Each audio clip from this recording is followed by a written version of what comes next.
السلام علیکم۔ آج کی کہانی بوڑھے استاد کا سبق۔ چھوٹے سے گاؤں میں ایک بوڑھا استاد رہتا تھا۔ اس کا نام مرزا تھا۔ علم کی دنیا میں مشہور گاؤں کے بچے اس کے قریب آنا پسند کرتے۔ مرزا کی باتوں میں حکمت سبق چھپا تھا۔ اس کے کمرے میں پرانی کتابیں، قلم بکھرے تھے۔ ہر بچہ سوال کرتا اور استاد سبق سے جواب دیتا۔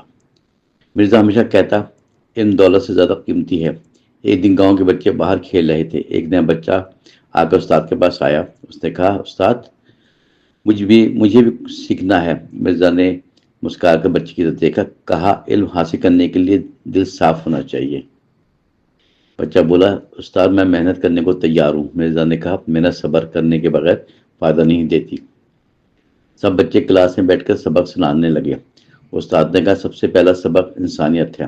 بچوں نے حیرت سے استاد کی بات سنی۔ مرزا نے کہا، دوسروں کا حق کھانا گناہ ہے۔ بچوں نے سر ہلا کر سبق یاد کیا۔ استاد نے کہانی سنانی شروع کی۔ ایک نوجوان ہر کام جلدی کرتا تھا اور غصہ کرتا تھا۔ اس نے دوسروں کی مدد نہ کی، نقصان اٹھایا۔ بچے استاد کی کہانی پر غور کرنے لگے۔ مرزا نے کہا، یہی زندگی کا اصل سبق ہے۔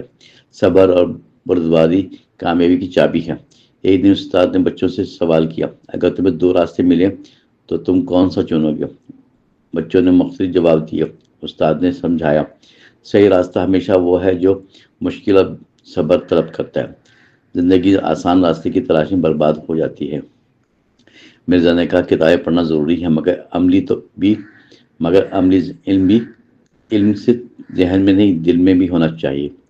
بچوں نے استاد کے جملے دل میں بٹھا لیے۔ وہ گزرتا گیا، استاد کی آواز میں وقار بڑھتا گیا۔ بوڑھا استاد بچوں کی شخصیت میں تبدیلی لاتا رہا۔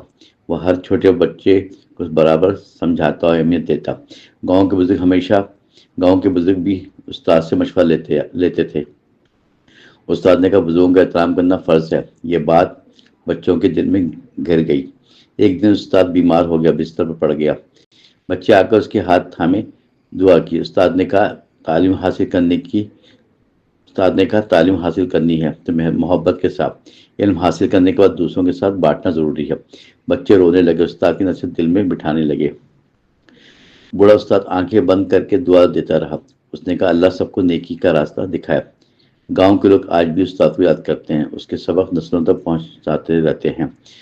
بوڑھے استاد نے سب کو سکھایا، علم، صبر اور انسانیت۔ یہ کہانی آج بھی ہر بچے کے لیے مثال ہے۔